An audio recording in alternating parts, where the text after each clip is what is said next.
अंबरनाथच्या प्रसिद्ध हेरंब गणपती मंदिरात माघी गणेशोत्सव भक्तिमय वातावरणात साजरा होतोय। आज शेकडो भाविकांच्या उपस्थितीत गणेश जन्मोत्सव सोहळा संपन्न झाला।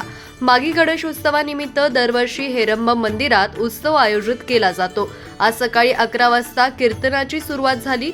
दुपारी 12:39 गणपती बाप्पाचा जन्म सोहळा पार पडला। यावेळी पाळणा मठात गणपती बाप्पाचं पूजन आणि आरती करण्यात आली।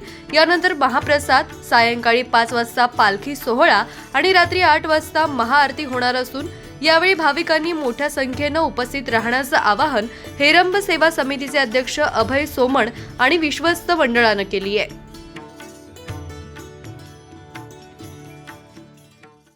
आपला उत्सव प्रतिपदा ते पंचमी असा असतो माघी गणेशोत्सव। आज आपल्या बाप्पाच्या जन्माचा दिवस, तर सकाळपासूनच आपल्या इथे कार्यक्रमांची रेलचेल असते। सकाळी 6 वाजता काकडा आरती असते, त्याच्यानंतर 7 वाजता प्रभात भ्रमण मंडळाची प्रार्थना असते, त्याच्यानंतर 8 वाजता आपल्या ज्या इथल्या महिला आहेत त्या सहस्त्रावर्तन करतात।